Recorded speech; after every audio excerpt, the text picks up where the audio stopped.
Paper leak और फिर NEET exam में जो स्कैम्स हो रहे हैं, बच्चे उसको लेकर बहुत परेशान है। अलग अलग दौर में अलग अलग एग्जाम वाले सिस्टम से बच्चे परेशान रहे, तो मुझे लग रहा है नीट वाले बच्चों के लिए भी ये फेस आया सिस्टम से परेशानी वाला। नीट में सबसे बड़ा जो डर है बच्चों को वो है फिजिक्स। बिल्कुल तो सर आप ऑल बताइए। Over India. हाँ बिल्कुल। आप देखो, याद तो करना पड़ेगा, फिजिक्स हो, केमिस्ट्री हो, बायो हो, याद करना पड़ेगा। तो एनसीईआरटी का सिलेबस है वो बदलता नहीं, घटता नजर आ रहा है, तो इससे एग्जाम के डिफिकल्टी लेवल पर क्या असर पड़ रहा है? देखो, सिलेबस रिड्यूस होने से डिफिकल्टी लेवल बढ़ा है। वो वाली जो मिसाल है ना, एक बिहारी सौ पे भारी, तो शुरुआत हुई एक टॉपिक से, बड़ा फेमस टॉपिक है, तुमको पता होगा, डबल सर्कुलेशन। और वो दो बच्चे करते करते 8, 10, 15 रूम की वो कंडीशन हो गई कि रूम पे जगह नहीं रहती थी।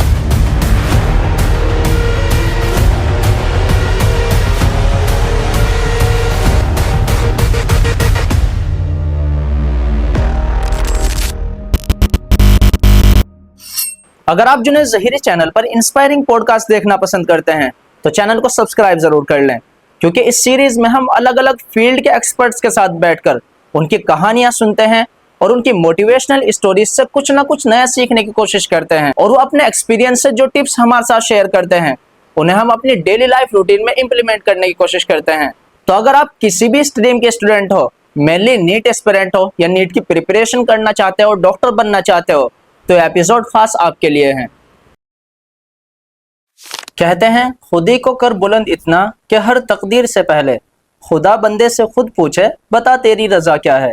आज का दौर ऐसा है कि हर दूसरा नीट एस्पिरेंट्स हारा हुआ महसूस कर रहा है। किसी के मॉक टेस्ट में मार्क्स कमा रहे हैं, कोई सिलेबस के बोझ तले दबा है, तो कोई सिस्टम की निगेटिविटी से परेशान है। लेकिन याद रखना, इस भीड़ में से डॉक्टर वही बनता है जो सबसे मुश्किल दौर में भी पीठ दिखाकर नहीं भागता, बल्कि डटकर सामना करता है। आज हमारे साथ स्टूडियो में एक ऐसी शख्सियत मौजूद है जिनकी वजह से न जाने कितने स्टूडेंट्स आज देश के अलग अलग टॉप मेडिकल कॉलेजेस में अपनी पहचान बना रहे हैं, और जो खुद एशिया की एक शानदार और तारीखी एजुकेशन हब अलीगढ़ मुस्लिम यूनिवर्सिटी से तालीम याफ्ता है, जहां मैंने खुद उनका टीचिंग का जलवा और क्रेज अपनी आंखों से देखा है। और अब रुड़की में आरएनए कोचिंग के जरिए उन्होंने नीट एस्पिरेंट्स के बीच एक नई क्रांति शुरू कर दी है। स्वागत करते हैं सबके चहीते सुहेल सर का। Welcome to Junaid Zaheeri podcast show. Thank you Junaid, invite करने के लिए बहुत बहुत शुक्रिया। सर सबसे पहले बहुत बहुत शुक्रिया आपका आने के लिए, हमारे लिए अपना कीमती वक्त निकालने के लिए। तो मेरा सबसे पहला जो सवाल है वो वही है जो हर कामयाब इंसान से पूछा जाता है। Sir, to me you are a wonderful biology educator and mentor. Thank you so तो मच। सबसे पहले बताइए सर, आपका जो टीचिंग जर्नी है ये बाय चांस शुरू हुई या बाय चॉइस थी? देखो, अगर टीचिंग जर्नी की शुरुआत की मैं बात करूं तो शुरुआत तो बाय चांस ही हुई, लेकिन थोड़े ही समय के बाद वो बाय चांस बाय चॉइस बन गई। जब ये समझ में आ गया कि टीचिंग दो तरह के लोग कर सकते हैं, या तो क्रिएटिव हो बहुत ज़्यादा, किसी भी कॉम्प्लिकेटेड चीज़ को क्रिएट करके बच्चों के सामने ऐसे रिप्रेजेंट कर दे कि बच्चों को लगे यार तू तो 2 घंटे से उलझ रहा था, तो 5 मिनट में ही समझ में आ गई। तो वो लोग जिनके अंदर क्रिएटिविटी हो, जो चाहते होंगे यार ऐसी चीज़ें जो लोग या बच्चे समझ नहीं पाते, एकदम इजी वे में उनको समझा दो। और फिर दूसरे वो लोग जो बहुत अच्छे से कॉपी कर लेते हो, टीचिंग उनका फील्ड है। जब मैंने शुरुआत की तो शुरुआत हुई एक टॉपिक से, बड़ा फेमस टॉपिक है, तुमको पता होगा, डबल सर्कुलेशन। तो एक बच्चा आया ग्रेजुएशन के टाइम में कि भैया ये टॉपिक समझा दो, ये मुझे बिल्कुल भी समझ नहीं आ रहा, बहुत मुश्किल लग रहा है। तो मैंने कहा नाम में ये डबल सर्कुलेशन, 2 चक्कर लगेंगे। तो मैंने डायग्राम बना के उसको बहुत ईजी वे में समझा दिया। समझाने के बाद मुझे खुद लगा यार इतना आसान तरीके से समझाया जा सकता है। तो वहाँ से फील हुआ कहीं ना कहीं कुछ इनहेरिटेड ऐसी क्रिएटिविटी है जो हम बच्चों तक पहुँचाए, तो ये फील्ड बाय चॉइस बन गया। तो कब लगा कि अब व्हाइट बोर्ड और मार्कर ही संभालना चाहिए?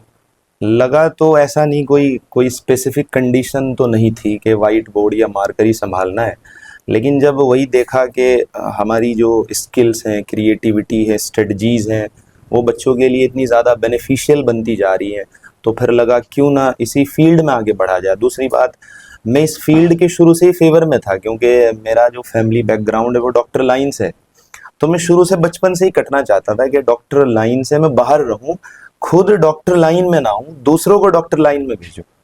इस आपकी टीचिंग जर्नी में सबसे ज़्यादा मेमोरेबल और चैलेंजिंग फेज कौन सा रहा?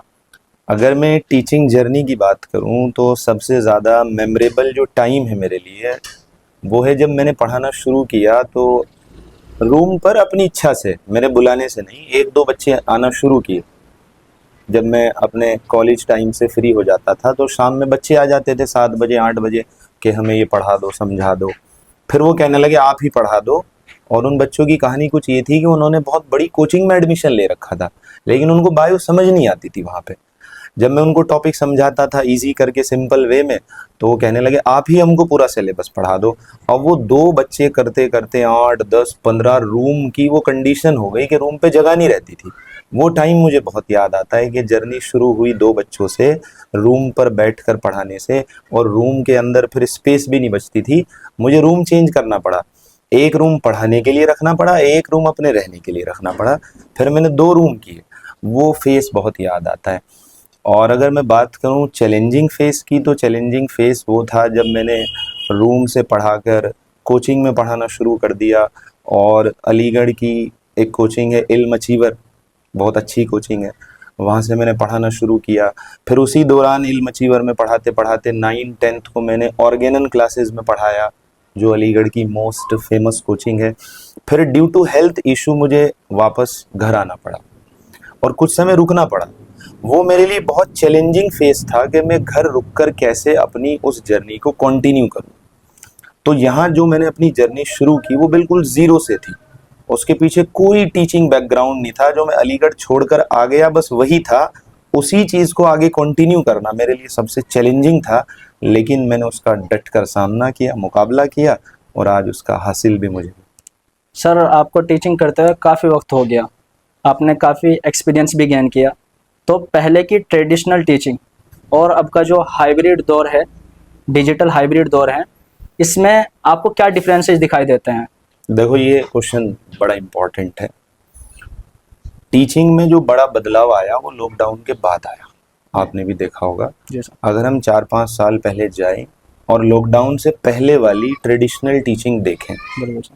और अब की जो हाइब्रिड वाली टीचिंग देखें, अगर उनको कंपेयर करें, तो ट्रेडिशनल कोचिंग में एडवांटेजेस भी थे, डिसएडवांटेजेस भी थे। जैसे सबसे बड़ा एडवांटेज ये कि बच्चे के पास एक फिक्स्ड शेड्यूल होता था कि उसको यही समय क्लास करनी है। दूसरी बात, बच्चे के पास टीचर्स लिमिटेड होते थे। जिस कोचिंग में उसने एडमिशन ले लिया बस वही टीचर्स उसको मिलते थे, यानी रिसोर्सेज लिमिटेड थे, लेकिन बच्चे डिसिप्लिन्ड और फोकस्ड वे में पढ़ते थे।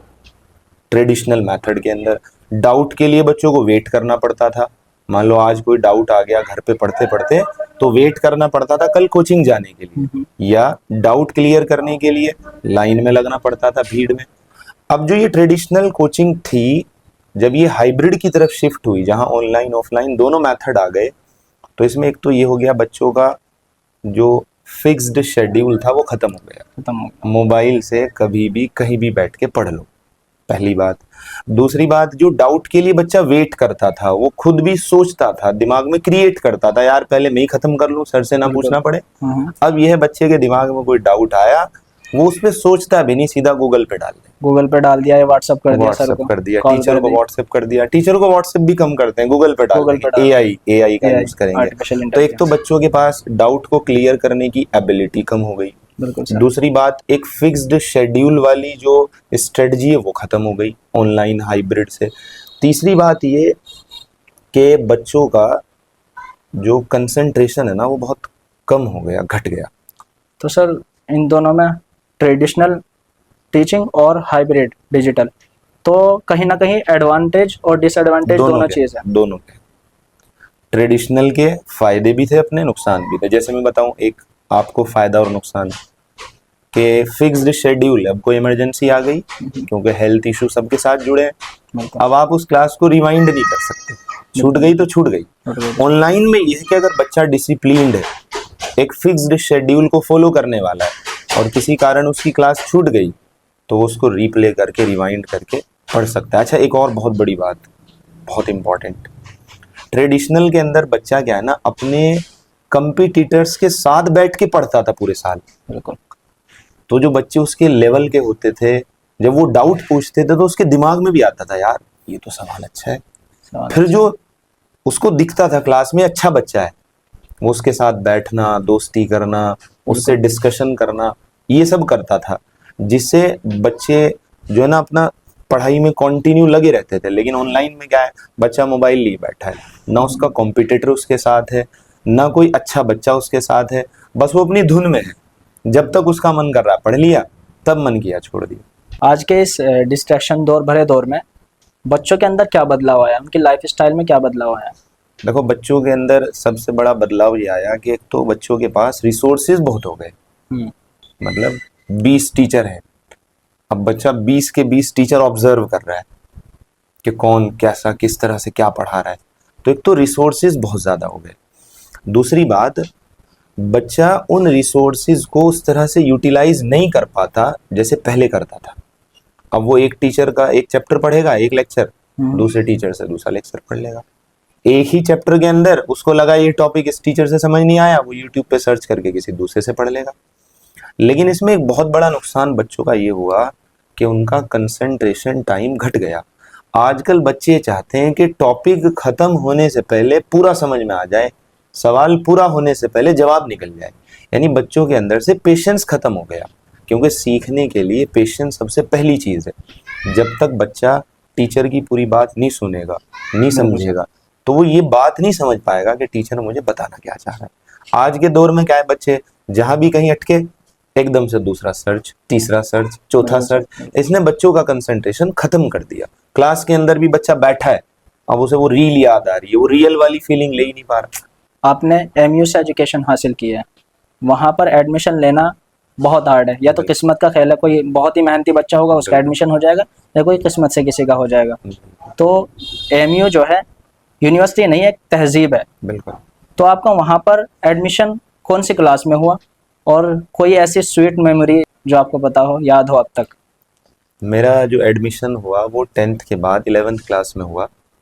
मेरे 10th के जब एग्ज़ाम ख़त्म हुए तो उसके एक दिन बाद ही मुझे अलीगढ़ भेज दिया गया तैयारी के लिए। यार ये मेरे पास लगभग 40 से 45 दिन का समय था, तो मुझे कोचिंग में एडमिशन करा दिया गया।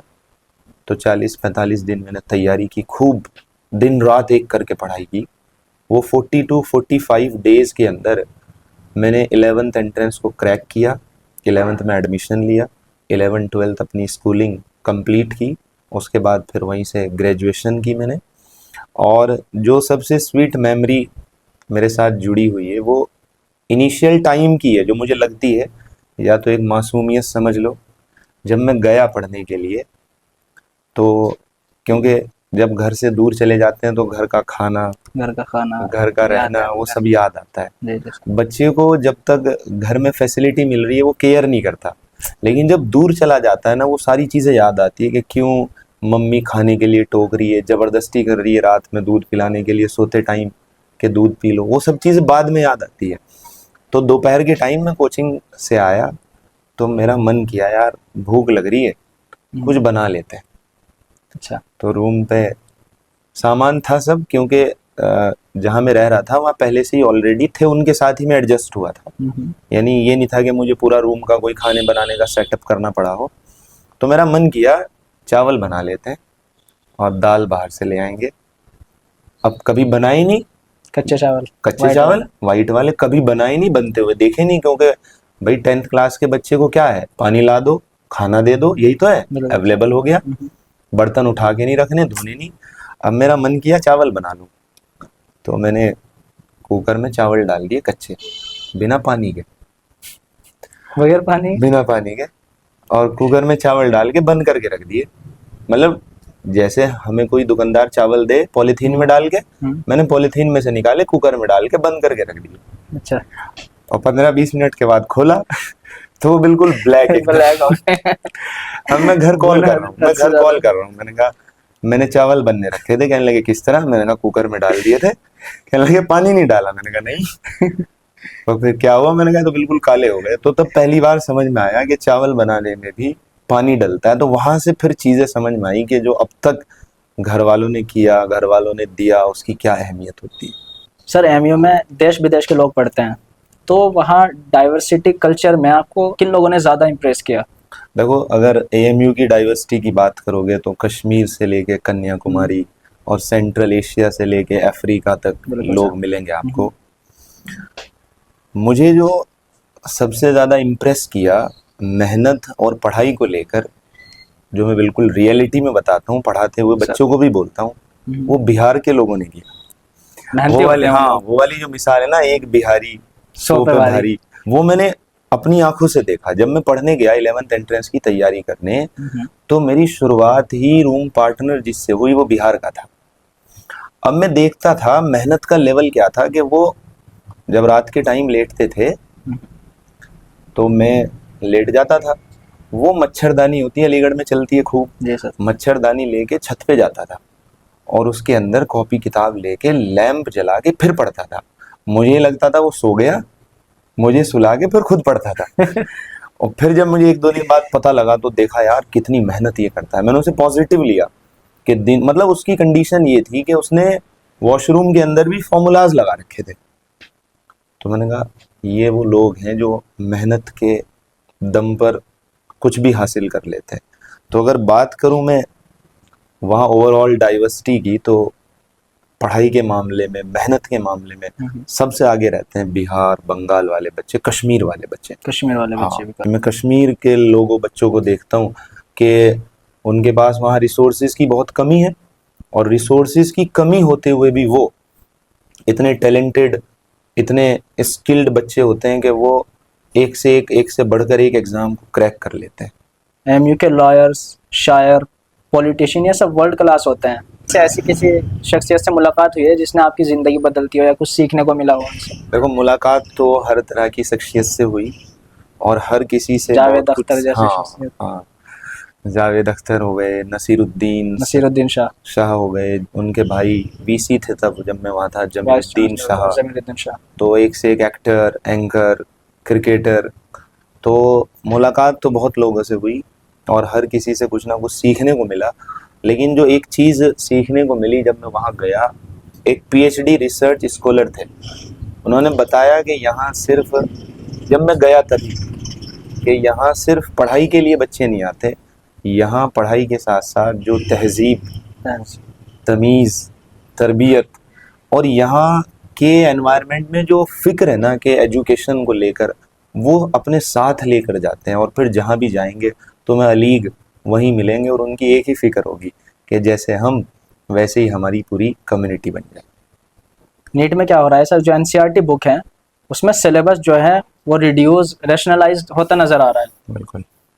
तो उसमें आपके क्या नज़रिया आता है? देखो, सिलेबस को रिड्यूस्ड करना, इसके एडवांटेज भी हैं, डिसएडवांटेज भी। सिलेबस के अंदर से वो चीज़ें हटाना जो रेलिवेंट नहीं, इररेलीवेंट है, वो तो फ़ायदेमंद है। लेकिन अगर सिलेबस से कोई ऐसा टॉपिक हटा दिया जाए जो 5 चैप्टर या पूरी यूनिट से रेलिवेंट हो, वो डिसएडवांटेज है।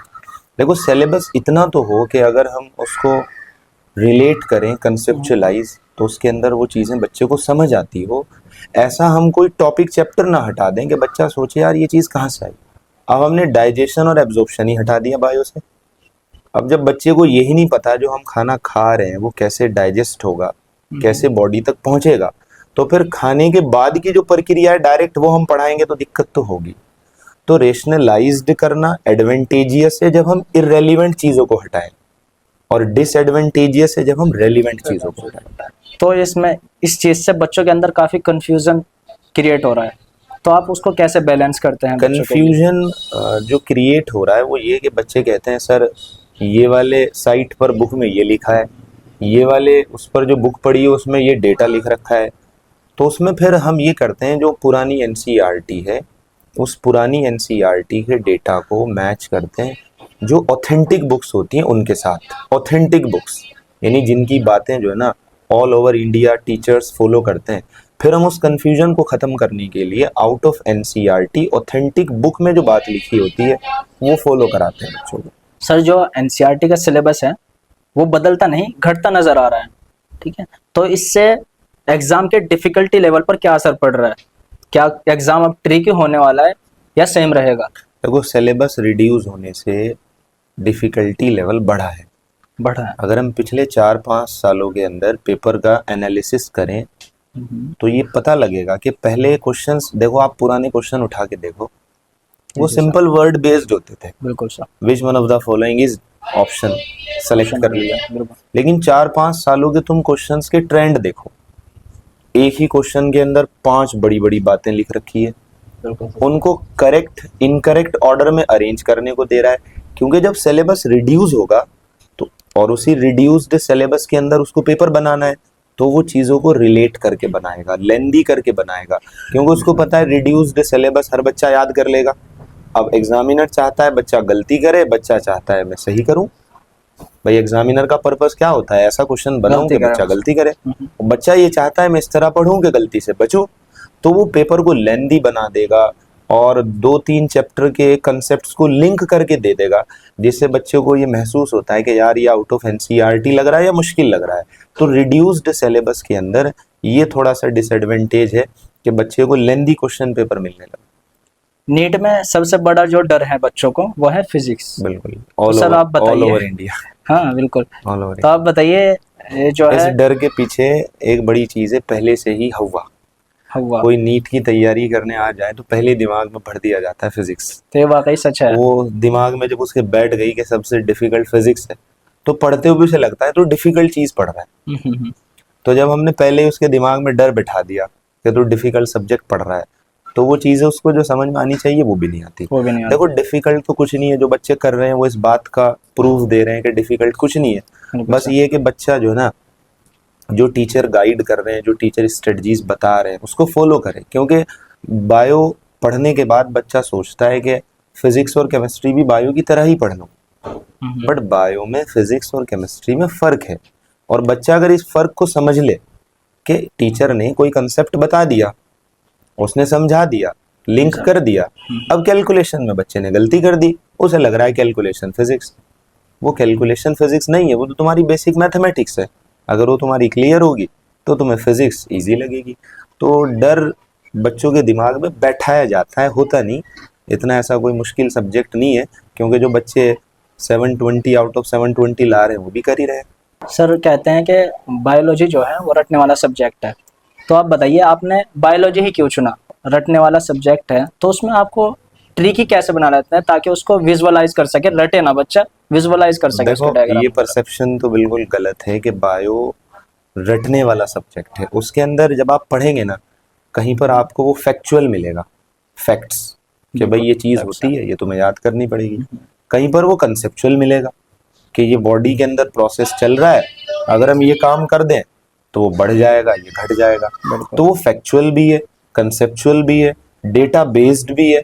लेकिन जब आप उन चीज़ों को अपनी प्रैक्टिकल लाइफ से रिलेट करके पढ़ोगे और उन चीज़ों को कनेक्ट लिंक करके पढ़ोगे, ऐसे फील करके पढ़ोगे कि यार ये हमारी लाइफ से रिलेटेड है, फिर वो आप देखो याद तो करना पड़ेगा।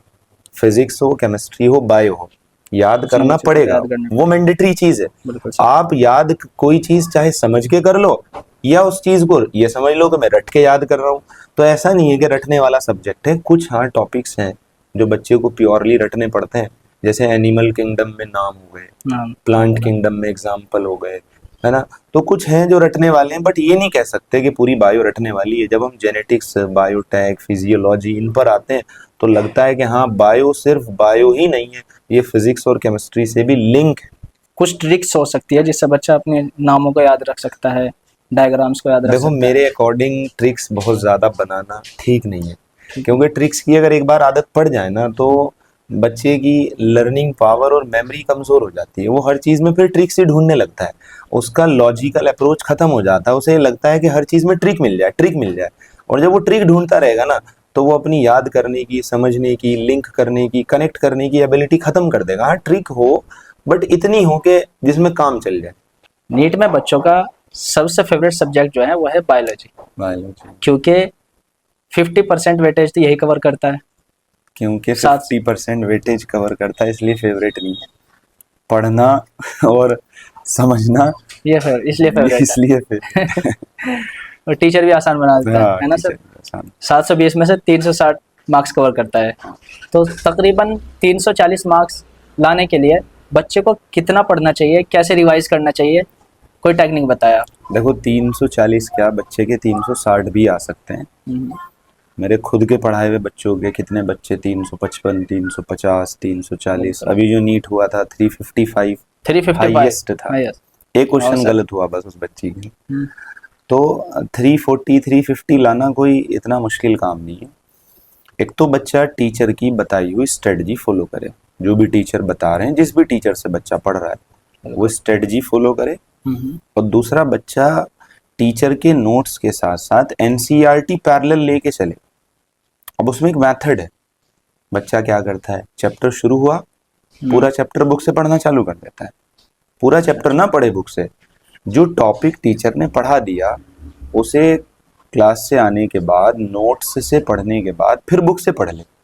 और दूसरी सबसे इम्पोर्टेंट बात, टाइम टू टाइम रिवीजन करता रहे बच्चा, क्योंकि सब चीज़ें याद रखने वाली होती हैं समझने के बाद भी। तो जितना रिवाइज करेगा उतना याद रहेगा, और जितना याद रहेगा क्वेश्चंस उतने ज़्यादा सही होंगे।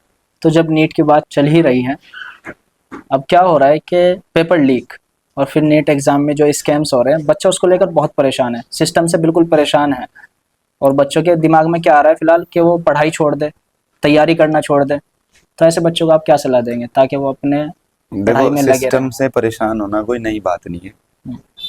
अलग अलग दौर में अलग अलग एग्जाम वाले सिस्टम से बच्चे परेशान रहे हैं, तो मुझे लग रहा है नीट वाले बच्चों के लिए भी ये फेस आया सिस्टम से परेशानी वाला। बिल्कुल। तो सिस्टम में अगर कोई कमी है तो एक तो हम उस कमी को खुद नहीं बदल सकते, उम्मीद कर सकते हैं कि सिस्टम चलाने वाले लोग कमी दूर कर देंगे। लेकिन सिस्टम की कोई गलती या कमी से हम ये ना करें कि पढ़ना ही छोड़ दें। देखो, उससे तो कुछ हासिल नहीं है। अगर सिस्टम में गड़बड़ है तो उम्मीद है सिस्टम बदलेगा, बिल्कुल। और जब सिस्टम बदलेगा रिजल्ट तो पढ़ने से ही आएगा। तो देर सवेर सिस्टम ठीक होगा, लेकिन उसका ये मतलब ना समझा जाए कि पेपर लीक हो रहा है तो चलो तैयारी छोड़ देते हैं, पेपर लीक हो रहा है तो पढ़ना छोड़ देते हैं।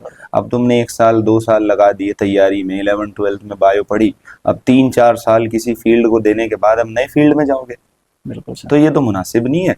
बस ये कि उम्मीद रखें कि सिस्टम भी बदलेगा और मेहनत भी रंग लाएगी।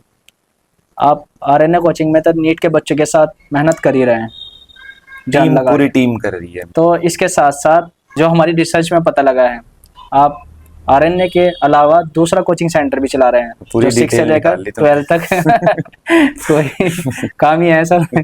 तो जो 6 से लेकर 12 तक फाउंडेशन बैच मजबूत कर रही है आपकी कोचिंग, है ना, दूसरे वाली आरएनए के अलावा? ठीक है। आरएनए के अलावा देखो, कलियर में हमारी कोचिंग है तैयब क्लासेस के तैयब नाम से। क्लासेस। जब मैं अलीगढ़ से वापस आया तो शुरुआत उसी से हुई थी। अच्छा, पता है वही बात? स्टार्ट किया था आपने? स्टार्ट वही किया ओके। था, और स्टार्ट करने के बाद फिर चीज़ें आगे बढ़ती गई। रुड़की के अंदर पढ़ाने के बाद वो मैथडोलॉजीज बच्चों को पसंद आई, रुड़की में पहचान बनी। तो वो फाउंडेशन हमने कंटिन्यू रखा, क्योंकि जब मैं नीट के बच्चों को पढ़ाता था रुड़की में तो ये फील होता था, यार ये बच्चे इसलिए एग्ज़ाम क्रैक नहीं कर पा रहे कि इनके फाउंडेशंस वीक हैं। तो हमने उसको कंटिन्यू रखने का डिसीजन लिया कि यहाँ हम बच्चों को 6th 7th 8th 9th 10th 11th 12th बहुत अच्छे से तैयार करके फिर कॉम्पिटिटिव एग्ज़ाम की तरफ भेजें कि अब तुम इसको क्रैक करो। और दूसरी बात, तैयब क्लासेस के अंदर हम बच्चों की फाउंडेशन में इंग्लिश पे बहुत ध्यान देते हैं, क्योंकि अक्सर आप देखिएगा बच्चे सब्जेक्ट्स कवर नहीं कर पाते, पेरेंट्स की, टीचर्स की शिकायत आती है स्कूल से, तो उसमें बच्चे को सबसे ज़्यादा जो कमी और कमज़ोरी महसूस होती है वो इंग्लिश में होती है। तो हमने अलग पूरी separate team, subject wise separate teachers, पूरी टीम ध्यान रखने के लिए अलग से एक मैम टीचर बच्चों का, छोटे बच्चों का, ताकि एक फॉर्मेलिटी ना हो। अगर हम काम कर रहे हैं तो वो इन फ्यूचर उसका हमको रिजल्ट मिलेगा डेफिनेटली। तो सर आपका क्लियर कोचिंग जो तैयब क्लासेस है आपका और इधर आरएनए, दोनों पर कितना कितना फोकस रहता है? 50-50% है या कम ज़्यादा है? देखो, आपको भी पता है नीट में ज़्यादा मेहनत है, जैसा स्ट्रेटजीज भी ज़्यादा है, मेहनत भी ज़्यादा है। लेकिन मैं अकेला नहीं हूँ, मेरे साथ टीम है, फैमिली मेम्बर्स की पूरी सपोर्ट है। क्लियर वाली जो कोचिंग है उसमें बहन का बड़ा रोल है, वो देखती है चीज़ों को, अच्छा। खुद भी बहुत मेहनत करती है, टीचर्स को भी बहुत अच्छे से लेके चलती है। मतलब ये है कि वहाँ मैंने एक ऐसी स्ट्रेटजी और टीम छोड़ रखी है कि उधर मुझे डायरेक्टली बहुत ज़्यादा फोकस या मेहनत नहीं करनी पड़ती, टीम बहुत मेहनत करती है और उनको गाइड करना, स्ट्रेटजीज बताना, उसका काम मैं करता हूँ। बाकी आरएनए में तो लगे हुए हैं ही दिन रात। क्लियर में तैयब क्लासेस में ज़्यादातर बच्चे देहात के आते होंगे, हाँ, और इधर रुड़की में आरएनए कोचिंग जो आप रन कर रहे हैं यहाँ पर थोड़े शहर के बच्चे आते हैं, तो उन दोनों में आप क्या डिफरेंसेस करते हैं, क्या देखो, डिफरेंस देखते जो हैं? मैंने आपको बताया ना कि तैयब क्लासेस में इंग्लिश पर स्पेशल ध्यान दिया जाता है, तो वो जैसे जो देहात वाले बच्चे आते हैं उनको एक सबसे बड़ा डर, जैसे नीट में फिजिक्स का डर है ना, जी जी सर, ऐसे देहात में बच्चों के अंदर इंग्लिश का डर है इंग्लिश का डर है। कि यार इंग्लिश पता नहीं क्या है। अरे इंग्लिश कुछ नहीं है, जब तुम सारे ही सब्जेक्ट इंग्लिश में पढ़ रहे हो और बेसिक्स उसके सीख लोगे, ग्रामर अच्छी कर लोगे, तो फिर उसके बाद सारे सब्जेक्ट समझ में आने लगेंगे। बिल्कुल। और हमारे पास ऐसा रिजल्ट है फाउंडेशन में, ऐसे बच्चे हैं, बच्चे की उम्र है 8 साल, लिखना नहीं आता उसे, 1 साल हमने मेहनत की बच्चे पे, बच्चा लिखना पढ़ना बोलना सब सीख गया। तो अगर कंपेयर करें तो देखिए, शहर के अंदर मोस्टली बच्चे वो मिल जाते हैं जिनका फाउंडेशन थोड़ा ठीक होता है, लेकिन उधर वो बच्चे होते हैं जिनका फाउंडेशन क्या, हर तरह से ही वो वीक होते हैं। तो डिफरेंस बस यही है थोड़ा सा। तो बच्चों के लिए आपकी क्या एडवाइस है, ताकि एडवाइस बच्चे मेहनत करते रहें, लगे रहें तैयारी में, नीट में नीट में, या फाउंडेशन, ओवरऑल? ओवरऑल? देखिए ओवरऑल तो ये बच्चों है को क्या कि कहेंगे? टीचर्स को फॉलो करिएगा, है ना, और डिसिप्लिन्ड वे में पढ़िएगा, क्योंकि डिसिप्लिन के बिना स्टूडेंट की लाइफ अधूरी है। बिल्कुल। जैसे अभी हमने हाइब्रिड वाले मोड पे बात की थी ना, तो उससे डिसिप्लिन खत्म हो गई। हमने छोटे बच्चों को मोबाइल से बहुत दूर कर रखा बहुत है, दूर कर देते हैं। फाउंडेशन में दूर कर रखा है, बहुत अच्छा आपने किया हुआ है, किया हुआ ताकि है। वो उसमें उलझे ना। उलझे ना, कि मोबाइल से बच्चा जितना दूर रहेगा उतना वो फोकस्ड बनेगा, कंसंट्रेटेड बनेगा, चीज़ों को समझने वाला बनेगा।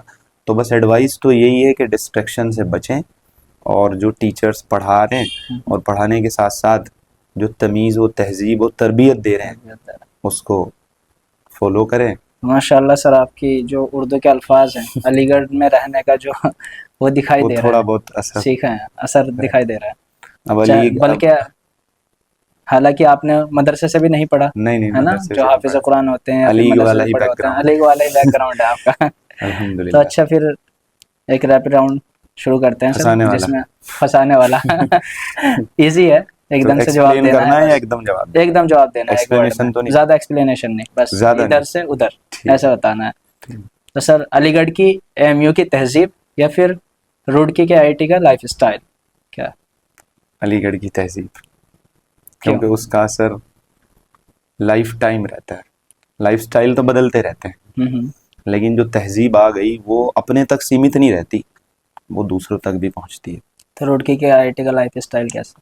वो भी क्या? है, वो अपनी जगह सही है, अच्छा है, लेकिन अगर दोनों में प्रायोरिटी पे रखें तो वो अलीगढ़ तहजीब की है। एएमयू की तहजीब। तहजीब। ऑनलाइन क्लासेस का ये मोड या फिर वो जो ऑफलाइन क्लासेस में बच्चों का शोर होता है? ऑफलाइन, देखिए ऑफलाइन। ऑफलाइन के अंदर बच्चा ना मजबूर है पढ़ने के लिए। ऑनलाइन में आप उसे मजबूर नहीं कर सकते, उसका मन करे वो चैटिंग कर लेगा, मन करे पढ़ लेगा। ऑफलाइन सदाबहार। सुबह सवेरे की क्लास या फिर देर रात तक चलने सुबह वाला बैच? सवेरा, सुबह सवेरा, चाहे नींद नहीं 5 आती बजे, सर? चाहे 5 बजे करा लो। अच्छा। बायोलॉजी का सबसे interesting chapter? Genetics, biotech, physiology. Unit बता दी मैंने, चैप्टर बताना है। चैप्टर होता हो सर? चैप्टर अगर मैं बताऊं तो चैप्टर है मॉलिक्यूलर जो बेसिस आपको खुद को भी अच्छा लगता है और उसे आप मजबूती से पढ़ा भी सको। Molecular basis of inheritance. Hard subject और काफी हार्ड, लेंथी भी है। लेंदी है, बच्चों को लगता है, लेकिन क्लास में बैठने के बाद सबसे आसान वही लगता है। फिर एनसीईआरटी की लाइन को रट्टा मारना या फिर डायग्राम को विजुलाइज करना? डायग्राम विजुलाइज करना, लाइन तो भूल जाओगे रट के। कैसे इजी बना सकते हैं डायग्राम को फिर? डायग्राम को इजी बना सकते हैं अपने वे में समझ के। एक तो बुक का वे है, एक अपना अपने वे से। एआई जो है वो वरदान है बच्चों के लिए या फिर एक डिस्ट्रैक्शन? ज्यादातर बच्चों के लिए डिस्ट्रैक्शन है, जिनके पास रिसोर्सेज नहीं है उनके लिए वरदान। क्लासेस का वाइट बोर्ड मार्कर या फिर digital board? White board marker, इसलिए नहीं कि मैं वाइट Usually बोर्ड आप पे पढ़ा रहा हूँ, इसलिए नहीं, क्योंकि क्यों? डिजिटल पे भी बहुत पढ़ाया। वाइट, देखिए डिजिटल का अपना एडवांटेज है। देखिए मेरी बात, मैं इस पे एक एक्सप्लेनेशन देना चाहता हूँ। ओके। कोई चीज़ हमें इमेजिन करनी है, इमेजिन। देखिए होता क्या है ना, क्लासरूम में हमारे पास बोर्ड है, ठीक है, मार्कर से लिखने के लिए पेन है। अब हमें हर चीज़ उन्हीं कोई भी डायग्राम हो या कुछ भी हो, उन्हीं लिमिटेड रिसोर्सेज के साथ समझनी है। तो जब बच्चा व्हाइट बोर्ड पे पढ़ता है ना, तो वो चीज़ों को इमेजिन कर पाता है। अब स्मार्ट बोर्ड पर, डिजिटल बोर्ड पर हमने एनिमेशन दिखा दी तो वो खुद नहीं कुछ सोचेगा, बनी बनाई दिख रही है। जब व्हाइट बोर्ड पे तुम उसको बना के दिखाओगे, अपने सामने बनाओगे, दिखाओगे और इमेजिनेशन के साथ पढ़ाओगे, वो ज्यादा उसके लिए इफेक्टिव होगा, वो ज्यादा सोच पाएगा बच्चा, ज्यादा सोच पाएगा। जेनेटिक्स या ह्यूमन फिजियोलॉजी, जेनेटिक्स, जैसे कि आप आरएनए को इतना सक्सेसफुली चला रहे हैं, ठीक है। आरएनए वर्ड है एक बायोलॉजी में, डीएनए और आरएनए, ये कैसे चुना आपने? ये वहीं से निकाला है फिर कुछ और है इसके नहीं, पीछे ये का राज? बस रैंडमली दिमाग में आया कि यार नीट पर ही फोकस है अपना। शुरू से ही जो स्ट्रेटजीज रही, जो बच्चों को गाइड किया, वो नीट वाले बच्चों को किया। तो रुड़की तो था ही शहर, रुड़की, और नीट एग्जाम था, और बस एकेडमी बनानी थी, तो आरएनए निकल गया, तो आरएनए ही नाम तो चला दिया। कहीं ना कहीं जो आरएनए टॉपिक है उससे भी कनेक्शन है इसका, जब अगर टॉपिक कोई आता नहीं है, समझ आ रहा किसी के बाहर वालों के। नहीं, टॉपिक से कनेक्शन नहीं है। जब आरएनए वाला टॉपिक आता है तो बच्चे खूब देखते हैं कि खूब सर देखते हैं। ये टॉपिक की वजह से ही तो नाम नहीं रखा। हालांकि उस टॉपिक से कोई सोच के नहीं रखा गया, बस एक रैंडम था, दिमाग में आ गया, वही क्रिएटिविटी वाली बात कि आरएनए नाम रख दे। आरएनए नाम रखते हैं, Roorkee NEET Academy. NEET Academy. एक आखिरी सवाल, आरएनए कोचिंग को लेकर आपका क्या गोल है, कितना बड़ा सोचते हैं उसको, और क्या स्ट्रेटेजीज बच्चों को आप देना चाहते हैं? देखिए, गोल तो यही है कि एक तो हम नीट वाले बच्चों के लिए सबसे यूनिक और बेहतर स्ट्रेटजीज दे, वो वाली स्ट्रेटजीज जो बच्चों का सिलेक्शन कराती हो। दूसरी बात, हम बच्चों या पेरेंट्स के साथ फेक प्रोमिसेस वाली डील ना रखें, जो हम कमिटमेंट करें वो पूरी हो। कोचिंग जैसा कि- इंस्टीट्यूट में क्या होता है ना, एडमिशन लेते टाइम बड़े बड़े सपने दिखा देंगे, और क्लासरूम में बैठने के बाद, फीस आने के बाद, बस अब तू जान तेरा काम जान। तो आरएनए का प्रयास ये रहेगा कि कोई फेक प्रोमिस ना हो, कोई फेक विजन्स या ड्रीम्स ना दिखाए जाए, रियल स्ट्रेटजी पर काम हो, रियल बच्चों के लिए ऐसा सिस्टम बनाया जाए जो इफेक्टिव हो, सिलेक्शन वाला। कोटा में क्या होता है अक्सर, जो बड़े बड़े कोचिंग हैं, ठीक है, बड़े यहाँ- बड़े एकदम नहीं होते, छोटे से बड़े बनते छोटे से ही बड़े बनते हैं। एलएन भी 4 लेकिन- बच्चों से शुरू हुआ। एलएन, पीडब्ल्यू, बड़े सब। बड़े कोचिंग है। तो मैं पूछना चाह रहा हूँ, वहाँ पर जो बच्चों के रिजल्ट आते हैं, किसी एक कोचिंग का रिजल्ट आया, एलएन का रिजल्ट आया, ठीक है, तो सारे तो कोचिंग दिखा दिया, रिजल्ट दिखा दो तीन ने दिखा दिया। 2-3 ने दिखा देखिए, दिया। वही तो ये मैं क्या चीज है? वही मैं कह रहा हूँ कि हम वही चीज अलग करेंगे कि अगर हमारे पास सिलेक्शन 2 हैं तो बस हम वो 2 ही दिखाएंगे। मतलब रियल सिलेक्शन शो करना। अच्छा, फेक सिलेक्शन देखो दिखाते हैं, फिर वो पता चल जाता क्यों है। दिखाते हैं वो? क्या दिखाते हैं ये है कि जो वो बच्चा कोई एक्शन नहीं ले पाता उस चीज से? नहीं, कि मेरा सिलेक्शन ये भी दिखा नहीं, रहा है, बच्चे के अंदर एक चीज होती है कि मैं फेमस हो रहा हूँ, मैं famous हूँ। मुझे 4 कोचिंग 5 कोचिंग वाले शो कर रहे हैं, तो बच्चा ये सोचता है कि मेरा नाम हो रहा है। बिल्कुल। लेकिन जो इससे नए बच्चे होते हैं या जो बेचारे नीट में भी कदम ही रख रहे हैं, जो पेरेंट्स को पता नहीं होता, वो भरोसे में आ जाते हैं, वो भरोसे वो में अपना भीड़ इकट्ठा कर लेते हैं। ये चीज गलत है, हम आरएनए में ये चीज जोड़ना नहीं चाहते। आखिरी एडवाइस बच्चों के लिए जो नीट की तैयारी कर रहे हैं, उन्हें आप क्या कहना चाहोगे, और वो ताकि वो नीट- मेहनत करते नीट रहे? की देखिए, नीट की तैयारी करने वाले हर बच्चे को एक बात समझनी चाहिए कि नीट एग्जाम डिफिकल्ट नहीं है। एक तो इस एग्जाम में चाहिए पेशेंस। जितना आपके अंदर पेशेंस होगा, उतना आप नीट के अंदर स्कोर अच्छा गेन करेंगे।